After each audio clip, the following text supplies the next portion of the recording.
and welcome to the Fantasy Life Show. Happy Thursday, happy Halloween, happy Diwali, happy whatever day you want to make it to all of you out there. Loaded show on the way. We got our risers, our fallers, our Freedman's favorites, our sicko starts. It is our rankings edition of the show indeed. And the fellas joining me to help rank those players and get the fantasy lineups right. Matthew Freedman, Dwain McFarland. Fellas, the boys are back. Freedman, wanted to ask you, man, in the spirit of the holidays, Halloween, overrated, underrated, properly rated, go. I do not think about Halloween at all, which is the most Freedman take ever. No one ever knocks on my door and asks for candy, which is exactly the way I want it. Do you leave a bowl out there with like a sign saying take one? No. I live in a secluded area where people don't even venture. They know better. Dwayne, thoughts on Halloween? Yeah, look, my wife and I, Amanda, we were just talking about it yesterday. We're entering this era, Ian, for the first time where we're actually not taking a kid out to go trick-or-treating. Now, Zoe wouldn't let us walk with her anymore like in the last few years, but at least it was like, hey, drop her off somewhere. We could kind of see all the other trick-or-treaters because we're like Freedman. We kind of live out in the country. We don't get very many. Amanda did buy some candy. And we're not putting out front because we're hoping they come to our door. We're not like Freedman. We actually like other people, and we really love kids. Now, I don't know what's wrong with Freedman, but to me, that sounds like a great holiday. You know, there's candy involved. You know, there's kids having fun, Ian. Like, I don't know why we can't like that. Come on, Freedman. You're saying there's just one thing wrong with me. There are multiple things wrong with me, Dwayne. That's why we love I at least got into the spirit of the holiday. I dressed up as a Kona Big Wave today, aka the best beer in the world. Maybe next year, joining Freeman, you guys can step up your game, but not enough time to worry about that right now. Let's get into all the news that went down over an eventful Wednesday in Fantasyland. Starting off with a not QB change. We're sticking with the status quo in Carolina. Freeman, Bryce Young will indeed start week 9, but Dave Canales would not commit to him beyond this week. So Andy Dalton back practicing in full. They traded away their number one wide receiver because they just had to get that, 10 extra picks up in draft capital. Thoughts on Bryce Young and a Carolina offense that, again, hasn't been great for Freeman, but maybe now with, target share dwindling down, can we get excited about anyone? Are you a cokehead, Freeman, Jalen Coker? I prefer Xavier Legette. I actually did write him up as a sort of deep, one might say sicko start in Freedman's favorites this week. But, really the big picture is that Bryce Young is, I don't want to say he's a full-on bust at this point because maybe a miracle will happen, but he is almost certainly a bust.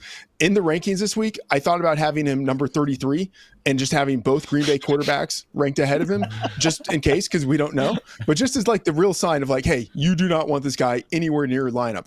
And on the Betting Life show on Monday, I talked with Matt LaMarca and we were kind of speculating, would Jordan Love, would Bryce Young end up being the starter this week?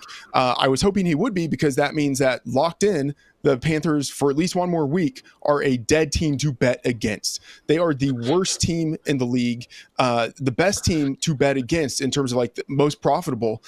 Their opponents are 7-1 against the spread and have covered by 11.8 points on average. Like, this is just a team that is absolutely horrible. 11.8. And for fantasy, it's not great. For bettors, it's wonderful because you just bet against them every week. Wow. And guys, always remember, if you're trying to get into the world of, QB prospect evaluation, all you have to do is just say every quarterback coming out is going to be great. If you're right, victory lap, shout out to everyone you were right. And if you're wrong, blame the organization because it wasn't your fault anyway. So that is the Bryce Young experience going on in Carolina. Also, Lamar Jackson not practicing. However, we did get confirmation from Harbaugh that while listed with knee and back injuries, it really was just more of a rest day. So no concerns there.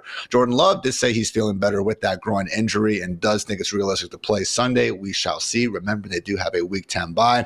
Also, Jared Goff did not practice with a rolled ankle. Doesn't seem to be overly serious, though, and he is expected to be out there again on Thursday. Drake May limited in practice to start the week, proving that the concussion protocol for quarterbacks really isn't that big of a deal unless your name is Tua Tagovailoa. Also, Will Levis returned to practice with the right shoulder injury. And finally, they get some funny quotes from the Indianapolis Colts decision to bench Anthony Richardson. All of a sudden, guys, definitely seeming like it was more of a Jim Irsay decision than anything else, because we did have Shane Steichen saying that tapping out was not the reason why he was benched. Also, Richardson said Steichen didn't necessarily explain why he won't be starting anymore. And Mike Michael Pittman, wide receiver 1, found out about the decision on social media. So just very normal things going on in Indianapolis. But Dwayne, let's talk about another AFC South team, a group that right now, not exactly riding high, but we have had some good things going on in the backfield. Tank Bigsby has been proving, that he's a pretty freaking good running back this year. Travis Etienne, though, coming off that hamstring injury. Peterson feels good. He could be back this week. How do you see this split going in week 9 and beyond? Well, before Etienne had, come down with the injury, with the hamstring, we had actually seen multiple games where he and Tank Bigsby were healthy together. Bigsby also missed some time earlier in the season and was limited in a few games. But in those games where they were both healthy, we had already seen Bigsby take over the lead role, as far as the rushing, goes. Now, the passing downs were still going to Travis Etienne. So I think it is enough of a risk that we have to downgrade Bigsby and assume that Etienne's going to get a little bit more of the groundwork than what we saw from D'Ernest Johnson. I still project, though, for the rest of the season, Ian, that we will see Tank Bigsby as the leading rusher for this team. But it just really comes down to game scripts. If the game scripts go sideways, we could see a guy that gets eliminated, gets taken off the field, and Travis Etienne gets more of those passing down reps. So heading into this week, I did have to downgrade Tank Bigsby. I've got him as a mid-range running back 3. I've got Travis Etienne as a low-end running back 3. So not guys that you're necessarily rushing to really get in any of your fantasy lineups. But if I had to choose one, I would still choose Tank Bigsby. Especially this week, going up against that formidable Eagles front 7. Yeah, close start-sit decisions involving either. Might want to go with the other guy. More quick running back news. Tony Pollard not practicing with a foot issue, while Tajay Spears does have a good chance to play, per head coach Brian Callahan. Tyron Tracy not practicing with a concussion, although he was apparently working off the side. We'll see if he can get a limited session in Thursday. Jonathan Brooks practicing in full. Rico Dowdle not in the injury report, seemingly over that illness. Antonio Pierce confirmed Alexander Madison will be the Raiders starting running back moving forward. Kendre Miller not practicing with a hamstring. Damian Pierce out for Thursday night, and maybe the return of Keaton Mitchell soon. He is practicing in full after having obviously that devastating leg injury last year. At wide receiver, T. Higgins still not practicing. That freaking sucks. Neither is DK Metcalf, but Mike McDonald did say he's optimistic he'll practice tomorrow and play Sunday. Good news there. Brian Thomas Jr. and Gabe Davis limited in practice. Calvin Ridley and Tyler Boyd not practicing for the Titans. Amari Cooper limited. Keep an eye on that. They get a report from Josina Anderson that Zay Flowers and Rashad Bateman will remain the Ravens' top 2 wide receivers despite the addition of Diontae Johnson, if you want to go ahead and believe that. Also, not necessarily worried about a suspension incoming for Jameson Williams. As Ian Rappaport noted, the NFL generally monitors the developments of these sort of things but takes no action until the matter is resolved in the legal system. Also, Adam Thielen still limited. Dallas Goedert still not practicing, and the Cowboys once again expecting to be without Micah Parsons. Will be his 4th straight game missed. That said, Deron Bland expecting to make his season debut. So at least a little bit of, help in that secondary for the Cowboys. So that was the news, everyone. And now before we get into our rankings, a quick word to our friends over at New Era.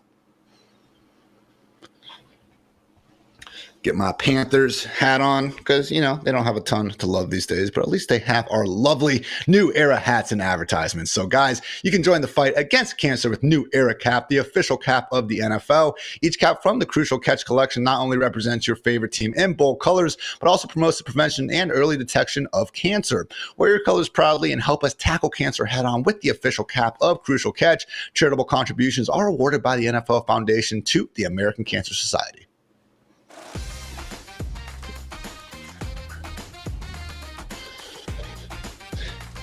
It is Thursday, everyone, which means it is our rankings, risers, and fallers presented by DraftKings. As you can see on your screen right now, shout out YouTube audience. We have our top 12 quarterbacks of the week. Obviously, big 4 sticking with Jalen Hurts, Lamar Jackson, Jaden Daniels, and Josh Allen. But as we can see, actually creeping into the top 10, none other than Bo Nix, someone that I believe we're going to be talking about more here just in a few short minutes. Also, welcome back, Patrick Mahomes. Yes, you have sucked for most of the year in fantasy land. Chill out, real life football fanatics. I understand the Chiefs are undefeated, but yes, has been disappointing, at least relative to where we drafted him, because as you can see, just a QB 21 on the season for Mr. Mahomes. But guys, let's get into another riser sitting pretty there at QB 11. Matthew Stafford, Dwayne, going up against the Seahawks. Turns out that, yeah, getting your top 2 wide receivers back has a way of helping out a quarterback in fantasy land.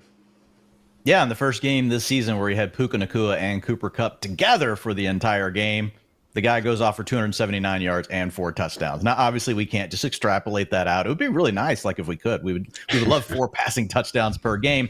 But I went back and I looked at this even further, Ian. So going back to the last 2 seasons, obviously Puka Nacua was a rookie last year, and looking at the underneath data points, and it is actually an average of 7.9 yards per attempt when he has both of these players available, and 6.4% touchdowns per pass attempt, which is really good. The league average is 4.1%. So Stafford's really been elite whenever he's had these 2 guys available to him. So yeah, I think sneaking into that low end QB1 range makes a lot of sense. You also have a plus matchup against the Seahawks. They give up the 6th largest fantasy boost to opposing quarterbacks with 1.4 additional fantasy points per game. So yeah, with Stafford, I've got him ahead of names like Dak Prescott, CJ Stroud this week, Baker Mayfield. I'm starting him over all of those guys, Ian. Freeman, you actually have him ranked the highest, I believe, up there at QB 10. Church QB 8 shout out. So you two do have Stafford in the top 10. You would be playing him ahead of guys like Malik Willis, and maybe even a Kyler Murray, where, yeah, we are getting more upside on the ground, but fully healthy Rams offense is a problem for defenses to deal with for sure.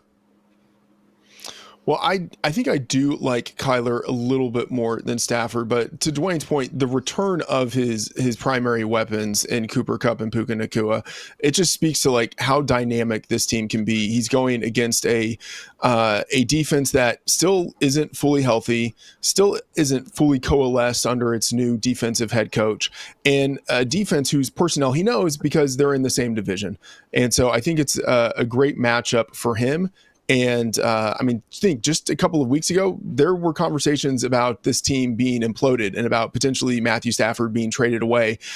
Now Stafford feels like someone who's going to be locked into the top 12 most weeks, as long as the weapons around him stay healthy. That's the case right now. So a guy that I would want to be starting in almost every format. Hopefully we get a shootout between the Seahawks and Rams. Never ceases to be a wonky game of sorts there in the NFC West. Dwayne, let's get into your faller of the week. He actually will be playing football tonight against the New York Jets. CJ Stroud, someone where, yeah, okay, we can talk about his wide receivers being injured. We can talk about the mediocre offensive line. We can hate on Bobby Slowick too. That said, numbers don't lie, Dwayne. CJ Stroud's down across the board this year.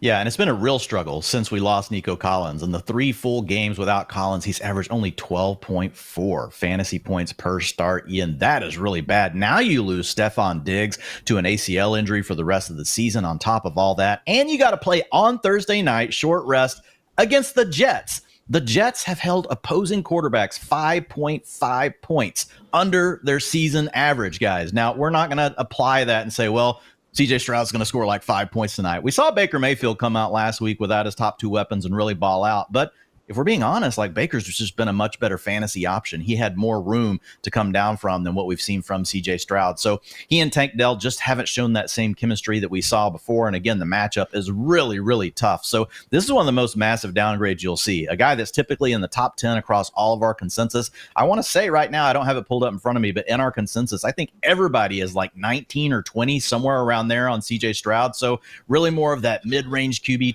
to low-end QB2. You really don't want him in your fantasy lineups this weekend. Just the QB 20 on the season, Freedman and fantasy points per game, behind guys like Geno Smith, Trevor Lawrence, and Bo Nix. I know Patrick Mahomes has been the usual kind of bust we've talked about at the top of the QB position this year, but not too far behind him. We got to say CJ Stroud at this point.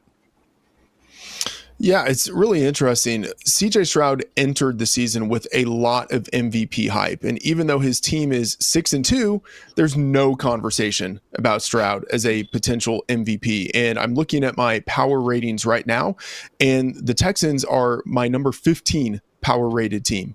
Now that has taken into account the fact that Nico Collins is out, Stephon Diggs is out, a number of the defensive players are out. But I mean, there's maybe no greater indictment of this Texans team as like a mediocre franchise right now than the fact that even though they are 6-2, they are 2.5 point underdogs against the 2-6 Jets tonight. Like that is pretty alarming.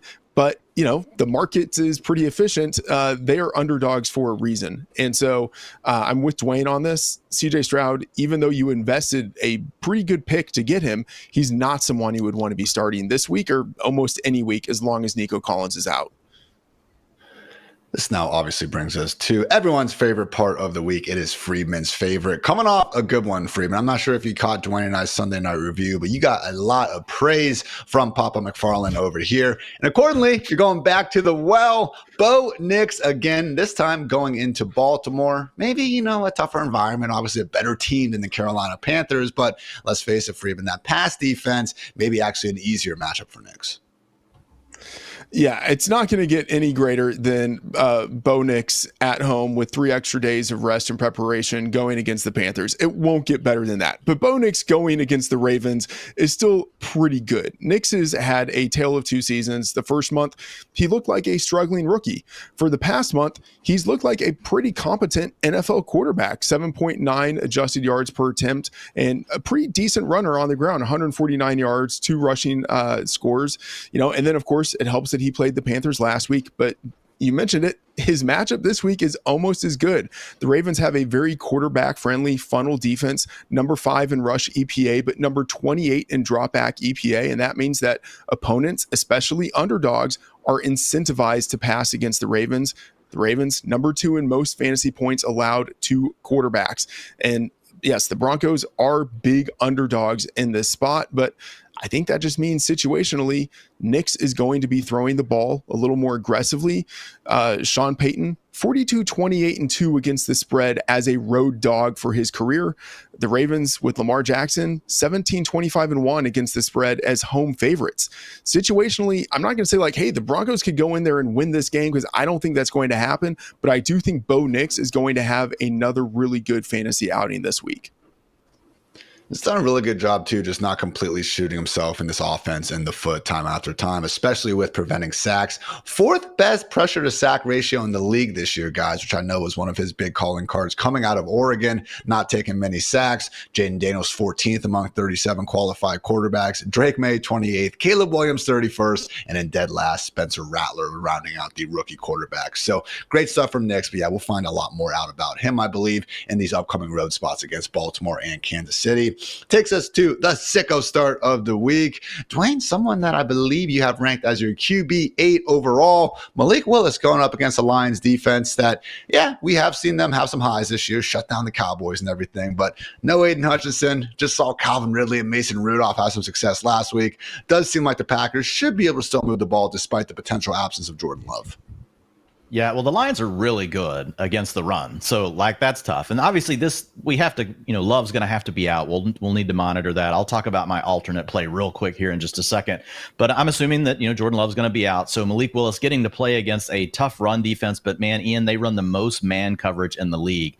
And that is going to be an advantage for Malik Willis because he loves to scramble. He has got a 14% scramble rate on his dropbacks. That's one of the best marks in the league. Also gets 7% of the design rushing attempts, but it's really those scrambles when he sees the defenders turn their backs, if they don't have a spy or if he can beat the spy to the edge. That's where those really big plays on the ground come from. And if we look at Malik Willis over these 2 starts we've had, Ian, he's averaged 19.2 fantasy points per game. So it really just comes down to his involvement in the run game. I think he's probably due for regression as a passer, all these really high completion rates and things, but he is in a system where they're actually playing to his strengths. Amazing what happens whenever you do that. So the Packers have plenty of weapons around him. So yeah, when I look at Malik Willis, if he is the starter this weekend, I think he is a top 10 play against a shaky secondary for the Lions. And again, give me those long scrambles. If we do see Jordan Love play, obviously that takes Malik Willis out of contention. My runner-up here in my alternate was Bo Nix, who Freedman just talked about. Now, I'm not quite as bullish on Nix, but he's only on 35% of rosters, and I think he's starting less than 15% of the time right now on Yahoo.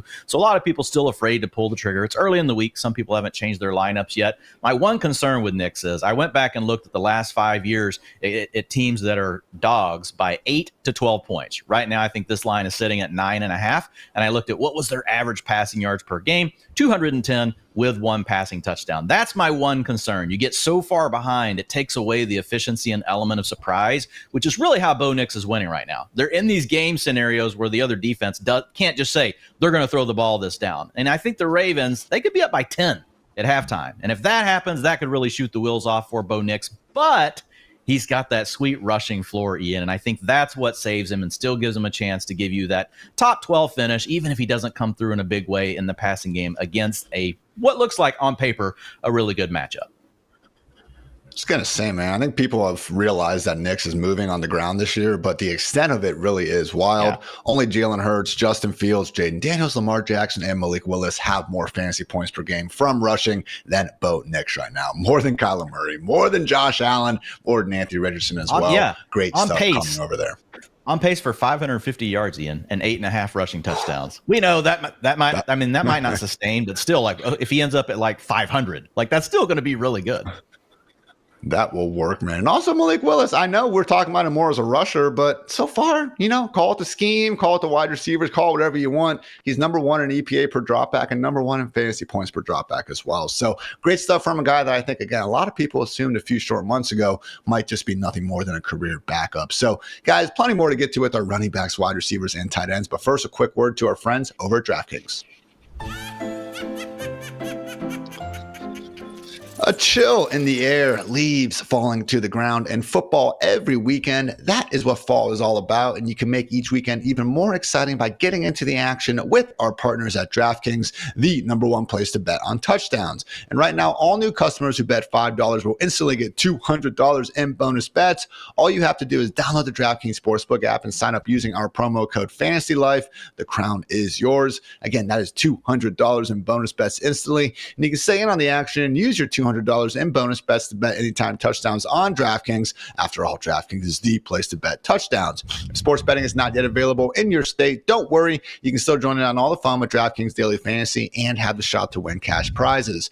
Download the DraftKings Sportsbook app now. New customers use our promo code FANTASYLIFE and bet just $5 on any wager to get $200 in bonus bets instantly. That's promo code FANTASYLIFE only at DraftKings Sportsbook.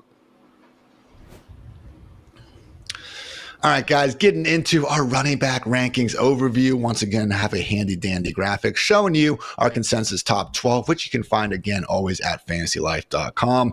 Usual suspects at the top: Saquon, Kyron, Mixon, Kenneth Walker, and Derrick Henry, top 5. Welcome back, Alvin Kamara, with that smash spot against the Panthers, and hopefully Derek Carr under center. And yes, Devon Etienne back in our good graces, back in our top 10 with Tua Tagovailoa and this Dolphins offense clicking. So moving on to the top 24. Still got guys like Jonathan Taylor and James Cook, very much must starts into our top 15. But looking down the board a little bit more, you do see J.K. Dobbins, maybe a bit tougher matchup than usual against Myles Garrett and company. Javonte Williams had that big game a couple of weeks ago, but man, that Ravens front seven is no joke. James Conner as well with that matchup-induced downgrade against that feisty Bears front seven. So guys, big 24 here going on. Again, please invite you to check it all out while you set those lineups on FantasyLife.com. But Dwayne, let's get to someone who actually isn't ranked in the top 24. That said, still on the rise thanks to some utilization moves over the last few weeks. Talk about Chase Brown in a reasonable enough matchup here against the Raiders. Yeah, Chase Brown, I would start him straight up over Javonte Williams. I think we're too high on Javonte Williams this weekend. And then whenever you look at, what we have with Chase Brown over these last 4 games, Ian, 60% of the rushing attempts for the Cincinnati Bengals. You're going up against a Raiders defense giving up the 3rd highest boost in fantasy points per game to the running back position at 4.2. You're 8-point favorites. I mean, things couldn't line up better for Chase Brown, not for Zach Moss. Sorry, Zach Moss. I don't think this is going to be your game. But whenever we look at Chase Brown, I think everything lines up here for a true breakout, kind of game. And maybe that unlocks a little bit more for him in the future. But either way, I'm moving him into the low end running back 2 conversation. I actually do have him in my top 24 this weekend, which means in more starting lineups, he's going to be in more starting lineups than not in most leagues. Freedman, is a situation with Chase Brown where, honestly, I feel like he's just scraping the surface of what he's capable of, because we haven't even seen him have these, big one-hitter quitter sort of long touchdowns that we kind of thought would be his calling card at this point. So when you do look at Chase Brown and how everything's using right from a usage perspective, do you think we have some bigger booms in the box score on the way? I think that's certainly possible. I mean, to Dwayne's point, he's getting the workload and he has explosiveness that you mentioned he hasn't exhibited yet.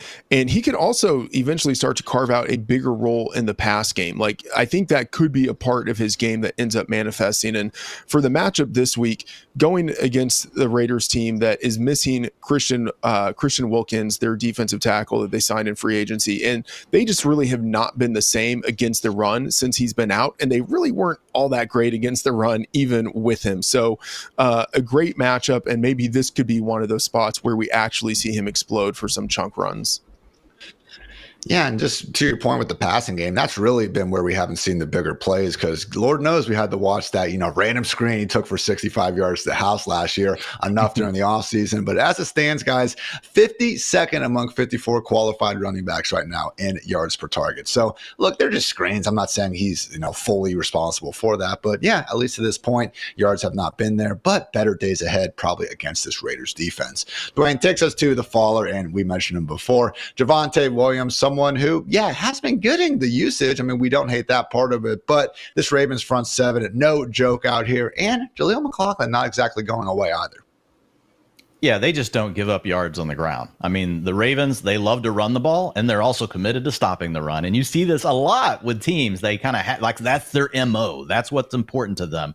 So when we look at Javonte Williams, he's a guy, Ian, we do like. He has a 7.8 utilization score over the last 4 games since Tyler Beatty left the lineup. 2 weeks ago, we talked about him as a major positive regression candidate. Everybody thought that we were crazy for that. What did he do? He comes out and has a top 12 finish that week. So it's always in the mix, but this isn't the kind of matchup where I really want to shoot for the, what might be a potential ceiling for Javonte Williams, because that's my issue. I don't think there's a ceiling here this week. Okay. We're talking about a team that they're 10-point dogs. We're looking at the second lowest team total on the slate. So it's like, what am I hoping for here? 40 rushing yards, and maybe he scores a touchdown. I will say he's got a 17% target share over the last 4 games. That could bail him out. That could be enough to make him a low-end running back too. So I'm not saying he's a must bench in every scenario, but there's a lot of close calls where I'm going to be trying to get him onto my bench, Ian. I feel like you're kind of shooting for 10 points this week with Javonte Williams. And typically when we're looking for that running back too, me personally, I want to aim for more upside. And I just don't see a case where we get there this weekend given the matchup. Freeman, an easy way to aim for more upside is to, target players and offenses that we actually could see putting up a lot of points on the board. And right now, with the Vegas implied team totals, only the Broncos, Buccaneers, Panthers, and Patriots are implied to score under 19 points. So, again, Courtland Sutton, Bo Nix, we could see it happening, especially Bo Nix with his legs. But generally, Broncos players, leave them on the bench if you can. Yeah, I mean, I talked about Bo Nix as a favorite, and part of the theory of that is Javonte Williams isn't going to be able to get much done against this defense. They're going to need to throw the ball. A real chance. I mean, it's probably not going to happen, but a real chance Bo Nix actually has more rushing production in this game than Javonte Williams has. That is within the range of outcomes. So agree with Dwayne totally. I don't want Javonte Williams anywhere near my starting lineup this week. It might happen, but I won't be happy about it if that actually happens. I would much rather have someone else and then just hope that Bo Nix gets all of the offensive production that the Broncos are able to generate. I got to run those numbers, but I think that fantasy points per game on the year from just rushing is actually pretty close because Javonte's only got, a little bit under 100 more rushing yards, and Bo Nix has found the end zone an extra 2 times on the ground. So good stuff there. But Freeman, we're going back to you with another Freedman's favorite, this time a running back who does happen to be a home favorite on Monday Night Football. Talk about Kareem Hunt, aka the only running back in the NFL averaging north of 20 carries per game. Yeah, Hunt's efficiency with the Chiefs, it's been nothing special at all. In fact, it's been on the south side of mediocre. 3.7 yards per carry, 5.7 yards per target. That's in keeping with what he's done since 2022. 3.5 yards per carry, 4.6 yards per target. This is just kind of who he is. He is a low efficiency / no efficiency type of player at this point in his career, but who cares when he gets that volume? 21 carries and 1.8 targets per game. And since becoming the starter in week 5, his volume's been even better, 23.3 carries, 1.3 targets per game. The result, 348 yards, 4 touchdowns in 4 games. And, given the matchup, given that Hunt is a big home favorite, the Buccaneers without linebacker Levante David with the ankle injury, it could be just another typical Kareem Hunt game. And right now, a typical Kareem Hunt game means you absolutely must have this guy in your starting lineup if he is on your team. third best strength of schedule coming up over the next 5 weeks as well. Obviously got the Buccaneers this week. Not the easiest matchup against the Broncos after that, but guys, Bills, Panthers, Raiders, and Chargers from weeks 11 through 14. Get your popcorn ready for that one. Also get your popcorn ready for another sicko start. Dwayne, someone who, again, yesterday got confirmation he is the team's starting running back, which I didn't really know why that was even needed because Alexander Mattison clearly been the RB1 and for the Raiders now for quite some time. Yeah, I feel like we need some of these media outlets to, come use the utilization score. Like it'll tell you like who the starter is and you can follow the data and you don't have to wait for a coach to lie to you or maybe tell you the truth. Like the proof is in the pudding. That's what my grandmother used to say, Ian. And you know what? The proof has been that Alexander Mattison, even since Zamir White has returned, has been the starting running back, and it's not, as you would say, it's not a 1A, a 1B. It's the one. Alexander Mattison is the one. Zamir White has really done nothing over these last 2 games with Zamir White back. We've had a 7.9 utilization score, 75% of the team's rushing attempts, a 14% target share. Now, everything we just said about Javonte Williams, except for one caveat, but almost everything we just said about Javonte Williams also applies to Alexander Mattison. But now we're talking about a sicko start, right? We're talking about, someone that you're really not sure about getting your lineup, makes you a little bit queasy. And Alexander Mattison fits all those things, Ian. He is actually available still in 40% of fantasy leagues. He's only in 29% of lineups. But if you're dealing with some injuries, dealing with some bye weeks, you got Najee Harris, gone. Jordan Mason's not going to be able to be in your lineup this weekend. I can see a way where you get to Mattison. The one thing he has going for him that Javonte Williams doesn't, he's an 8-point dog, so that's bad, just like what we have with Javonte. But the matchup's a lot better. When we look at the Bengals, they give up 22.2 fantasy points per game on the ground to opposing running backs. So that's one of the better marks in the league. So you could see if somehow the Raiders manage to keep this game close, at least through halftime, there's going to be an opportunity for Mattison. And he is involved enough in the passing game that he could claw out, 12, 14 points. He's averaging 12.3 over these last 2 games with Zamir White back. So guys, we're not going crazy here and saying that, Alexander Madison's a guy you got to get in your lineup. But if you're really scratching for something and you're like, okay, I just need a running back 2 that might not give me a 3, I could get 11, 12 points. I think Alexander Mattison fits the bill for that. Madison, Dwayne's overall RB3 on the week. Nah, I made that up. He's just kind of chilling there in that sicko start range. But yeah, guys, 17, 19, 26, and 19 touches over these past 4 weeks. Chase that volume in Fantasyland, and Madison has a lot of it. So that wraps up the running back position. Plenty more to get to with our wide receivers. Check out our overview right now. Again, shout out to our lovely consensus rankers and YouTube watchers. CeeDee Lamb, post-bye week, CeeDee Lamb, really the NFL's next great mythical figure, followed by A.J. Brown, Justin Jefferson, Jamar Chase, and Tyreek Hill at the top. But also, guys, keep an eye on the bottom of the wide receiver 1 rankings. Josh Downs, welcome to the club, sitting there behind Terry McLaurin, Cooper Kupp, and Drake London, amongst others. So, yeah, you can talk about whether or not the Colts should have put Flacco in for Richardson, but at least for Josh Downs, things are looking good accordingly. Also, welcome back to the top of the rankings, Chris Olave in a smash spot against the Panthers, welcoming Derek Carr back under center. He is our consensus wide receiver 13 on the week. Jacoby Myers creeping into the top 16 after a pair of real nice games himself. And then finally rounding out the top 24, Tank Dell, Darnell Mooney, and Marvin Harrison Jr. with a tough matchup against that aforementioned stifling Chicago secondary here, rounding out those top 24 ranks. So again, full list can be found at FantasyLife.com. But Dwayne, let's go back to that wide receiver 12, Josh Downs. Him and guess what? His teammate Michael Pittman looking pretty good ahead of this matchup against the Vikings. Yeah, like organizationally from an NFL perspective, we have no clue what the Colts are doing. How can you not just go ahead and continue with Anthony Richardson? I don't know. Who knows the reasoning? Like you said, sounds like it's an Irsay move, which is weird. You would think like the leader of the organization should have the long-term view. It would be the coach typically that would be arguing for, we got to get the guy in here that can move the chains. But regardless of all that, Joe Flacco coming back is huge for both of these wide receivers. We have a 3-game sample, Ian, where we had Flacco under center for the Colts. Josh Downs averaged 19.2 fantasy points per game in that stretch, had an 8.3 utilization score with a 28% target share. Michael Pittman, 14.8 points per game, not as strong in utilization, 6.8 score.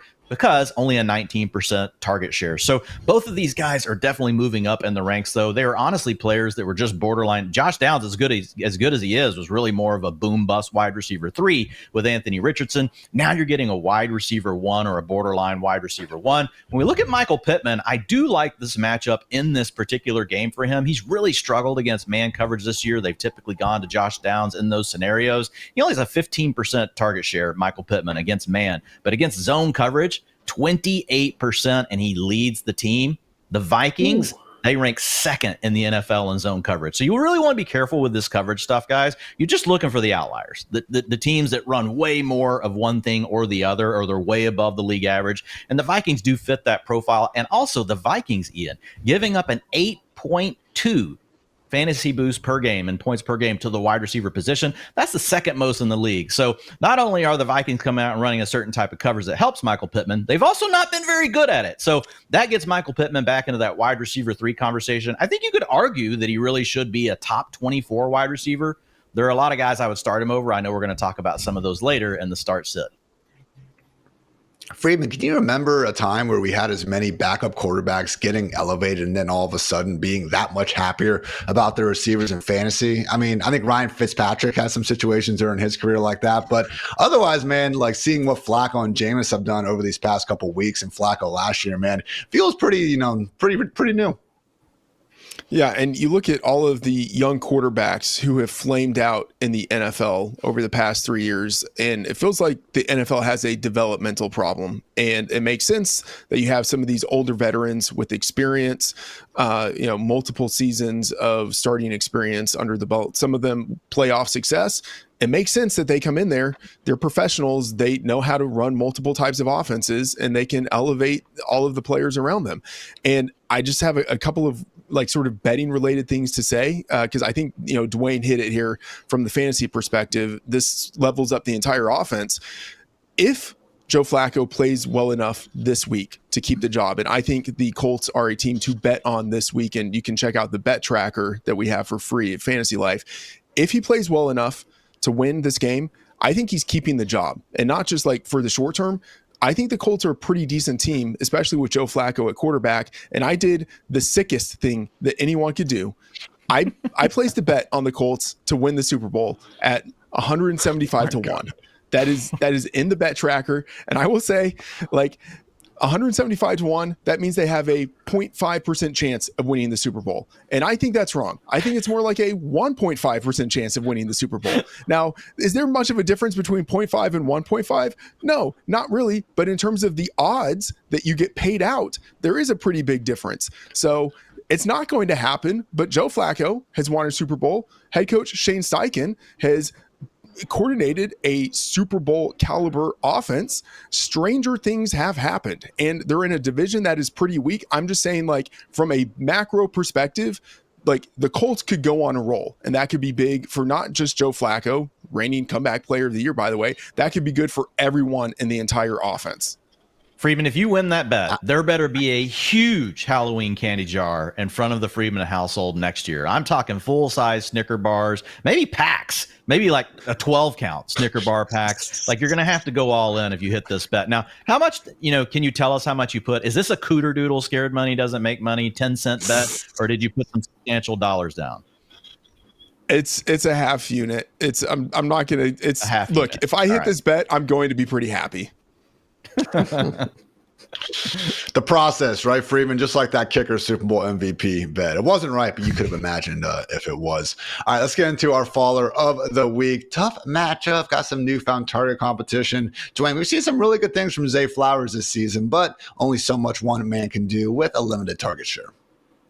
Yeah, I mean, he's had a 27% target share for the season, and then one of the best offenses in the NFL. That's typically going to be a really good thing for you. Also has shown recently that he can get downfield, and he showed this last year too, but people just kind of, sometimes, you can get lost in the data. You got to really go watch some of the film. That's why these things go hand in hand, and he's been doing that over these last 4 games, getting more of those downfield targets. But we've got a really tough matchup, this weekend against the Broncos. He's probably going to see plenty of Patrick Surtain, who will shadow him. Not going to shadow him like every single play, guys, but for the most part, I would expect to see Zay Flowers covered by Surtain a good amount of the time. So the Broncos they've allowed opposing wide receiver rooms 6.7 points below their average for the season. So that's one of the worst matchups for wide receivers in the NFL, and a lot of it does come back to Mr. Patrick Surtain. And then you talked about the other, thing here, the point B. We do have Diontae Johnson joining the lineup. We shouldn't expect him to be in a full-time role. We've now seen this with multiple teams. Amari Cooper slowly getting ramped up. DeAndre Hopkins slowly getting ramped up. These guys aren't going to come in and know the offense right away. But even if there's only 30% of the plays where you're getting Diontae Johnson out there, we know Diontae Johnson can earn targets. He himself has a 27% target share. So really, Zay Flowers has had the offense all to himself this year because they're not playing Mark Andrews that much. And this is going to change the dynamic. So I think those two things together is enough for me. I've downgraded him to a wide receiver 3. And honestly, more of it is the matchup. The Broncos are one of these few outlier defenses where we really do have to be worried about them putting the clamps on the top wide receiver in the offense.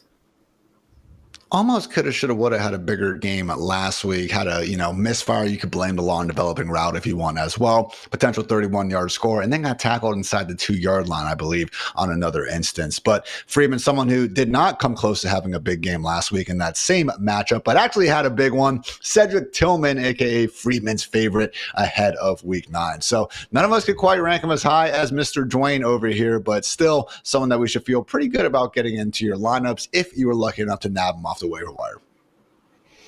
Yeah, wherever Dwain has him, I'm going to look in the rankings and I'm going to make sure that I am one spot above of that. So when we're done with the show, wide receiver 16, adjust. then, man.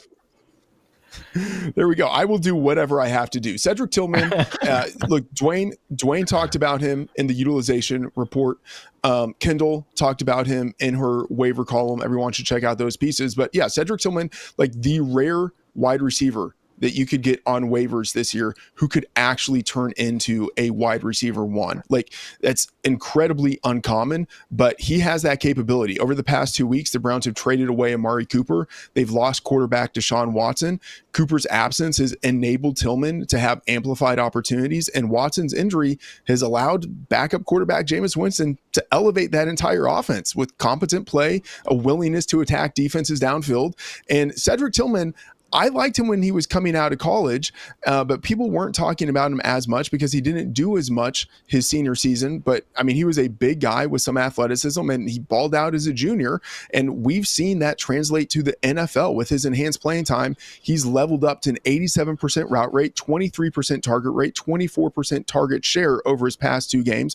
Obviously, those numbers are coming from the fantastic utilization tool we have at FantasyLife. And last week with Winston, 99 yards, 2 receiving touchdowns on 9 targets. I mean, he's like a absolute baller. That's not going to say that this continues, but there's the possibility of this continuing. Like, given the other players on the depth chart, I don't see why it wouldn't continue. And the Chargers this week, no number 1 cornerback, Asante Samuel, who's out with a shoulder injury on IR. Like, this is setting up to be another really great spot for Cedric Tillman. I mean, guys, like, here's a full list of the wide receivers with more PPR points than Tillman over the past 2 weeks. Nobody. Yeah, he's actually wide receiver 1. Even if we do consider the buys and stuff that goes along with it, really only CeeDee Lamb would have the chance to elevate him. So not really fluky when you're second in terms of targets and actually third in air yards among all wide receivers during the span. So we got Cedric Tillman, and that's right, get him in those starting lineups. Dwain, maybe not someone who needs to be jammed in the starting lineups the same sort of way, but you can still get in the flex in a pinch. Talk about Xavier Worthy ahead of his Monday night matchup against the Buccaneers. Yeah, only in 32% of starting lineups right now over on Yahoo. And to your point, I don't think you have to force it. But man, what if I told you you could have the wide receiver in the Chiefs offense? I know it hasn't been as good so far this year, but getting to play with Patrick Mahomes that has a 27% target share over the last 2 games since the bye and a 39% air yard share. I know the big storyline is really DeAndre. I would be interested for sure. I know DeAndre Hopkins is the big storyline. He's probably going to get more playing time this week, but I think there's also the assumption, DeAndre Hopkins is going to be in this full-time role. He hasn't done that all year. I think DeAndre Hopkins kind of has to prove it to us. I think he's a guy that could have wide receiver 2 upside if he does reach like max playing time. but one game all season, Ian, that we've seen this guy get to a 70% route participation. Most games he's been 50% or under. So I think Hopkins has still got to actually prove that he's healthy enough to be on the field. So when we look at Worthy since the bye, man, that's just really good stuff. So I'm leaning into that. I've got him as a low-end wide receiver 3 this weekend. We've got the 3rd most fantasy points per game given up to opposing to opposing pass catchers this weekend at 34.7 by the Buccaneers. So yeah, I'm definitely going to be in on that. And look, the Chiefs, actually Vegas odds makers are in on the Chiefs this weekend. It's more like a traditional Chiefs team total at 27 points. So we're expecting the points. We're expecting the yards. Worthy's done it the last 2 games. Why not, Ian? I think he's a wide receiver 3 this week. But man, I think he has wide receiver 2 upside. Dwayne sicko start Xavier Worthy. But Dwayne, can we get an honorable mention? Jalen Coker? Are you a cokehead? Oh, yeah. Look, I really do like Jalen Coker. He's a guy that we liked a lot of the data points coming out. Now, he came from a small school, Holy Cross. He was undrafted by the Panthers, but went out and actually played more than Xavier Legette last weekend. If I had to choose rest of season, I'm with Freedman. I would choose Legette as the guy that I wanted on my fantasy roster. They have the first-round draft pick capital tied up into him. And look, he's got a horse named Dollar Bill. I mean, how could I not go with Xavier Legette? But Jalen Coker is a name, Ian. Like, he is only rostered in 1% of Yahoo leagues. I just looked yesterday. Ooh. That's too low for some of you guys that are playing in these, as Ian loves me to say. I know we're with sicko starts, but in a skank league, you could definitely go pick up Jalen Coker. Dwayne confirmed cokehead. I love to see it, man. Really does have some good film out there as well. So that was our wide receiver rundown, guys. But before we get to some fun start sit questions, let's look at our tight end overview. Top 12 ranks courtesy of our consensus rankers. And yes, Travis Kelce, Brock Bowers, Trey McBride, David Njoku at the top. Welcome to the top 5. Evan Ingram inside that awfully banged up Jaguars passing game. Cade Otton rounding out the top half of it. Also have Cole Kmet just barely holding on to the top 12, coming off another disappointing performance. But how about Zach Ertz, guys? Like, can you imagine the hype if his name was, I don't know, Ben Sinnett or something like that? Really has gone out there, been the number 2 pass catcher for that upstart Commanders offense, and still, I believe, only rostered in like 30 or 40% of ESPN leagues. So if you do need a tight end down the stretch, guys, could do worse with the number 2 pass game option in Jaden Daniels' offense. But let's get to Freedman's favorite now, someone who, again, is stuck in that top 5. Evan Ingram. Freedman, we've seen what he does before without Christian Kirk on the field, and spoiler, it's pretty good for fantasy. Yeah, I mean, shout out Dwayne, who's coming over the top with the windmill dunk of putting Evan Ingram at number 3. I mean, I'm not going to be able to put Evan Ingram at number 2, but I'm at least going to have to adjust my rankings and match Dwayne's enthusiasm there. Number 5 is not enough. But yeah, you mentioned it. Christian Kirk, the shoulder injury on IR, out for the season, which makes Ingram incredibly intriguing as the guy who could be the middle of the field go-to option for the Jags, right? Since both of these guys joined the team in 2022, Ingram has had notable splits based on whether Kirk is in or out. With Kirk, 35 games with Kirk, 6.6 targets, 8.6 fantasy points, nothing really special. Without Kirk, it's a smaller sample, just 5 games, but 10.4 targets, 14.8 fantasy points. 14.8 fantasy points, that's nice. The 10.4 targets, that is really intriguing. And then now you look on top of that, wide receivers, Brian Thomas Jr. exited last week with a chest injury. Gabe Davis exited with a shoulder injury. It's possible neither one of those guys returns to action this week. So obviously Christian Kirk already out, but the possibility of all 3 starting wide receivers being out for the Jags. And if that happens, I mean, Ingram could have like double-digit targets by halftime.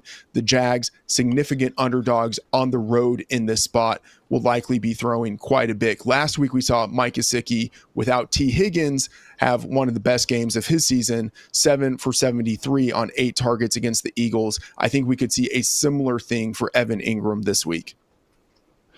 Yeah, Gesicki also set like a season-high snap rate in line as well, so it really was more traditional tight end usage than we're used to seeing. And if you want to add Eric All's statistics as well, Bengals tight ends as a whole combined to go for over 100 against that improving, but still potentially a little bit flimsy Eagles secondary. Let's get to Dwayne's sicko start, though, for you guys out there in the skank leagues. Someone, Dwayne, who crushed in week 7, disappointed a little bit more in week 8, but through it all, the utilization stayed firm, and that's really what we're looking at the end of the day. Yeah, it's Jonnu Smith for the Miami Dolphins. You know, he is rostered in less than 90%. He is rostered in less than 10% of leagues, only in 5% of starting lineups. So I guess if you do have him rostered, you're starting him half the time, which, you know, could be that's pretty funny. But if you look at Smith, like utilization over the last 2 games, he had 74% route participation coming out of the bye week. So it does appear now these things look 2 weeks is not, I'm calling it a trend because like, look, we're in a 17 game season. You have to react to these things. It could quickly go the other way. And we have seen Mike McDaniel do this. It comes out depending on the game plan. He might use the tight end that he thinks can block more. Now, he might have transitioned, though, to where he's just like, screw it. We're just going to put Jonnu Smith out there. He's a good enough blocker. He's done it in the past. And if you're open to that, then I think this is really a positive thing for Jonnu, because if you're going to be in the Miami Dolphins offense with Tua Tagovailoa under center, you know you're going to have high team totals every week. That is the case this week. We've got to match up against the Bills. I get it. The Bills' pass defense is pretty good, but we've got the Dolphins as dogs. They're going to need to throw the ball more, and the Bills run a ton of zone coverage. They're one of the most zone-heavy coverage teams in the league. Jonnu Smith this year, 9% target share against man. They go to Jalen Waddle and Tyreek Hill when they see man coverage. They just flat out, those are the 2 guys they're going to. But against zone coverage, a 19% target share for Jonnu Smith. And this is something that we see historically in the data. Against zone, the targets spread out, and the running backs and tight ends are often the 2 to benefit the most because of the way zone coverage works and wide receivers come down. So that's the case this weekend. So I think that makes Jonnu an even more sneaky start than we would typically expect. Even though the matchup against the Bills isn't optimal for pass catchers, I really like Jonnu in this spot. Would not be surprised if he's a low-end tight end 1 this weekend. Maybe not the optimal matchup, but to the game script, to your original point, really could be nice. Only Cowboys-Falcons actually has a higher game total right now than Buffalo and Miami. So good stuff there. Hopefully plenty of points in a fantasy-friendly shootout. Guys, before we get out of here, though, time to do a new segment. That's right. It is a start-sit 5-minute spectacle. You know, I kind of made that up on the fly. But anyway, yeah, we're answering some start-sit questions, courtesy of our Fantasy Life Discord. Invite you guys to go join. I mean, you can get here from myself, Freedman, and Dwain throughout the week, as well as many other Fantasy Life personalities. We will answer all of your questions, and also just a great community we got going on there. So rapid fire, gentlemen, starting with a QB question. Dwain, Geno Smith or Dak Prescott? Give me Geno Smith if DK Metcalf is active. If not, I'll switch that back to Prescott. Look, most pass-heavy offense in the league. If we've got DK out there, that's who I'm going with. And he's outscored Dak this season. So I think this one's easy with Geno. I am also team Geno. Freeman, 3 for 3? Yeah, I mean, I have him ranked 1 spot ahead of Dak. So it's close to a coin flip for me. But even assuming that DK Metcalf is out, I think I would still lean Geno in this spot. Good question indeed. Now we are benching 1 full PPR. Josh Downs, Cedric Tillman, Lab McConkey, and DJ Moore. Dwain, can't believe I'm saying this, but DJ Moore, rest up. Yeah, I'm gonna bench Lab McConkey in this one. I get you. It's a close call between those 2. Josh Downs and Cedric Tillman, there's no way I'm benching either one of those players with what we have going on this weekend. McConkey, my one fear is, you know, yes, we've seen for the last 2 games the Chargers throw the ball a little bit more, but that can be fluky based on run, you know, the way the run defense is set up and all that sort of stuff. So I want to give Lab McConkey 1 more week. I like DJ Moore in the matchup he has this weekend, and we just know that he has a really high ceiling. Freeman, you benching McConkey or DJ Moore? There's no way I'm benching DJ Moore. I could not do that. I love DJ Moore, one of my favorite wide receivers of the past half decade. Can't bench Josh Downs after I have a 175-1 ticket on the Colts to win the Super Bowl. Just I need him to go out there and ball out. So it's Cedric Tillman or Lad McConkey. And man, I guess I can't bench Cedric Tillman because he's my Freedman's favorite. So got to bench Lad McConkey, but I like him a lot too. DJ Moore under 30 yards in 3 of his last 4 games. People don't forget. All right, guys, Diontae Johnson or DeAndre Hopkins. Dwayne, I'd lean a little bit more towards Hopkins here, I think. Yeah, I lean a tad to Hopkins too because he's got an extra week in the offense. We really have no clue on this. I will say any sort of lines or anything you see around this sort of play is a complete guess. We're all projecting and basically the market's following one another. So if you're playing pick-ems, if you like, you know, betting on stuff, like I think these are plays like that you could potentially tease up if you wanted, because we just don't know. We have no clue. I mean, it's hard to project either player, Ian, for more than like 30 to 40 receiving yards. And that's probably being a little bit generous. So I don't think we know, but I'm with you. I slightly lean to Hopkins because he's been there longer. About to say, not great options. If you have another one, maybe you consider taking a longer look. Let's get away from these two Freedman, if we can. Yeah, Freedman, a little bit more of a tough wide receiver question. Michael Pittman or Amari Cooper? Oh, I mean, look, again, 175 won on the Colts to win the Super Bowl. So I guess I'm going with Michael Pittman on this one. And, I mean, the thing is, the Bills, I think, can win this game without really needing to get much from Amari Cooper. And he hasn't done all that much in terms of just route participation the past 2 weeks that he's been with the team. I think they're still easing him in a little bit slowly. So I will go with Pittman.